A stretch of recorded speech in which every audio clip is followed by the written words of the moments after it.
Pak Pres, kita kan banyak kegiatan yang kita untuk sowan. Selain kita ke LIB yang saya katakan tadi, kita juga sempat ketemu sama ketua umum PSSI, ya kan pada waktu itu Pak Iwan. Alhamdulillah seru banget tuh pembicaraan, kita bisa diterima sama mereka. Lagi-lagi, saya nggak mau nanya, saya tahu pasti Pak Wapres lagi latihan jawabannya. Di hari itu? Ada ngapain aja itu? Pasti jangan bilang Bapak latihan. Yang lain kayak gitu. Kapan Bapak liburan sama keluarga coba? Saya bintang iklan, Pak. Jadi ada iklan. Wajar aja, Pak. Karena dilihat dari apa? Prestasi. Itu Ya, bisa ditawarin iklan itu dilihat dari prestasi. Main bola tuh pinggiran, Pak. Iya. Kembali. Pesepak bola itu dia utama. Iya kan? Ditanya pesepak bola, kantor lu di mana? Lapangan. Nah itu kantor kita yang kita harus jaga, betul nggak Pak? Betul. Nah, iklan itu dia harus menyesuaikan dengan jadwal Bapak. Betul. Juga, kan? Setuju saya itu, Pak. Iya. Setuju. Jangan sampai iklan itu menghalangi kita ketika kita latihan atau kita bertanding. Itu nggak boleh, Pak. Nggak salah kalian main iklan. Yang salah apa? Ketika nggak ngajak-ngajak. Ketika nggak ngajak. Waktu itu, Pak, tanggal 10 saya nggak bisa datang. Nah, makanya sepak bola itu kan harus saling menutupi, Pak. Betul. Bapak menutupi saya di tanggal 10, saya menutupi Bapak di tanggal 11. Saya nggak hadir berarti. Bapak nggak hadir ketika itu. Nah, waktu itu saya datang ke kantor Bopi, Pak. Iya. Untuk verifikasi dan mempertanyakan ada tunggakan di Liga 2. Oke. Di Liga 2 itu ada tunggakan dan kita ke Bopi itu ketemu Pak Richard Sambera. Saya nggak hadir. Bapak nggak nanya kenapa saya nggak hadir gitu. Karena saya udah tahu, Pak. Karena jawabannya saya kalau jawaban saya kan saya masih main. Kalau Bapak nih mati. Di tanggal 14 Maret itu COVID-19 ya kan? Betul. Makin mengkhawatirkan di Indonesia, khususnya para pesepak bola. Nah, kita langsung menghimbau ke teman-teman untuk mulai mereka jaga kesehatan. Bahkan harus di diri mereka itu ditanamkan 3M, yaitu mencuci tangan, memakai masker, menjaga jarak. Betul. Nah, Pak Pres, ini sangat disayangkan, Pak. Kenapa itu? Tanggal 16 Maret, Liga 2 diputar, tapi tanpa rekomendasi, Pak. Dari pemerintah atau dari Bopi gitu. Nah, padahal di situ kenapa Bopi belum merekomendasikan? Memang masih ada hak-hak pemain di Liga 2 itu yang belum dilunaskan oleh klub. Tapi kok mereka bisa ikut berkompetisi ya? Itu dia, makanya baru di awal saya bilang sangat disayangkan, Pak. Sayang sekali. Itu pun kalau sampai terjadi dan pemain tim-tim yang masih nunggak itu terus dia bisa bermain padahal mereka masih banyak tunggakan, sebetulnya bisa dikatakan tim yang tidak sehat. Tim yang tidak sehat. Betul. Dan tim yang tidak bersiap untuk berkompetisi. Nantinya kan jadinya lebih panjang. Betul. Dia punya ada hutang lagi. Dan paling paling yang tidak baik itu dia melempar sesuatu. Betul. Bahwa ini kan haknya dari PSSI, dari LIB lah, belum dapat subsidi lah. Betul. Sebetulnya tim yang profesional itu dia, apalagi udah melambangkan PT itu, mereka sudah bisa mandiri mengatur. Jadi nggak seharusnya harus tidak bisa bayar pemain itu dia. Alasannya PSSI belum mengirim dana, padahal begitu kita datang ke PSSI itu sebetulnya bukan urusan PSSI, ya kan? Tapi alhamdulillah PSSI juga masih mau mengingatkan, atau LIB itu mau kami akan mengirim surat ke klub itu. Ini kita mengutarakan ini sesuai laporan dari para pemain yang harusnya kita sama-sama. Kalau mau sepak bola kita ini kondusif, ya kan, harus sehat. Ya berarti sehat pemainnya, sehat timnya, ya kan, pasti PSSI-nya itu juga ikut sehat dan sepak bola kita untuk mengalir menjadi tim yang solid nanti profesional di dunia itu sangat luar biasa. Tentu pada akhirnya bermuara di tim nasional yang sehat. Nah, 18 Maret hari pertama Indonesia melakukan PSBB. Ya kan?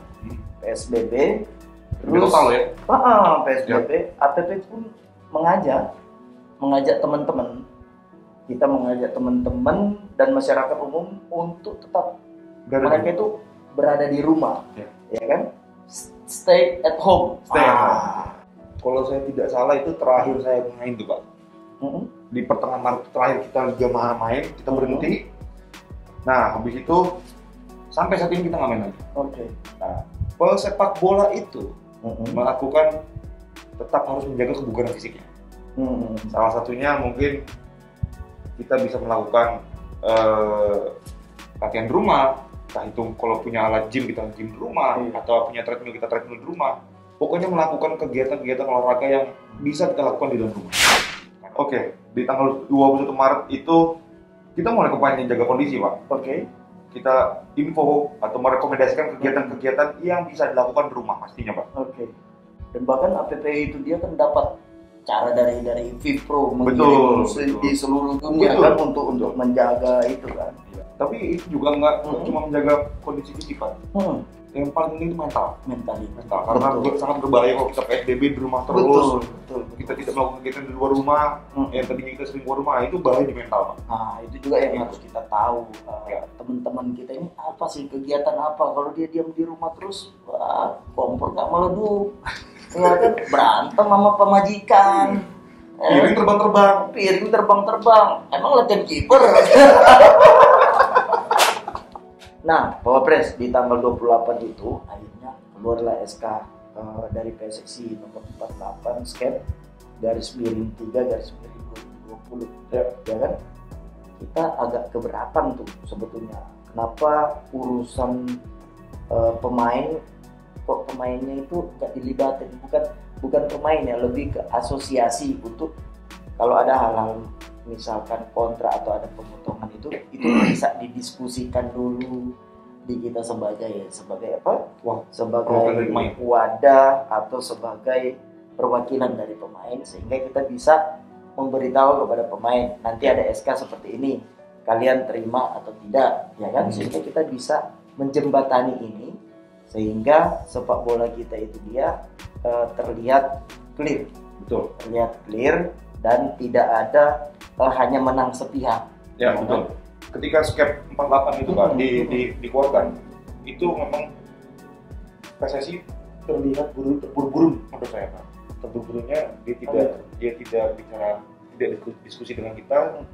Banyak pemain sebenarnya gini Pak. Sebenarnya itu diserahkan kembali ke antara si pemain dan si klub. Tapi alhamdulillah pas begitu mereka tahu bahwa APP ini dia bukan hanya orang atau bukan satu organisasi yang menghalangi liga, satu organisasi yang patut dihargai juga karena kita punya badan yang lebih tinggi lagi yaitu FIFPro ya kan, yang selalu berkomunikasi dengan FIFA, ya kan ya. Seharusnya APPI itu dia juga harus komunikasi dengan PSSI atau PSSI bisa komunikasi dengan APPI. Pak, ingat nggak Pak, tanggal 30 Maret ini luar biasa. Pemain itu pada gregetan ingin membantu ketika situasi pandemi ini Pak. Nah, karena memang lagi bisa kita katakan bukan cuma hanya Indonesia tapi dunia sedang kesulitan Pak. Betul, masalah COVID ini.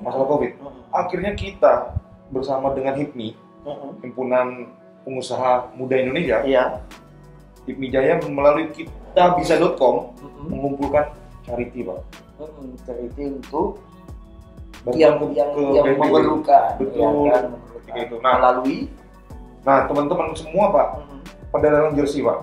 Nah, sampai akhir Mei dari total 155 donasi ada 117 pesepak bola turut serta melelang jersey Pak. Berapa itu nilainya? Nah, mengumpulkan totalnya itu Pak 240 juta 899.342 rupiah. Itu untuk membantu apa aja? Untuk seluruhan ke medis Pak. Medis. Itu luar biasa Pak. Itu luar biasa. Pesepak bola juga peduli ya. Betul. Pesepak bola sebenarnya sangat peduli Pak. Sebetulnya kalau nggak salah tuh kita sebetulnya mau bikin charity ya. Pertandingan cuman karena COVID takut juga sekali lagi takut kegiatan kita itu dia menambah keadaan yang lebih rumit lagi atau klaster baru.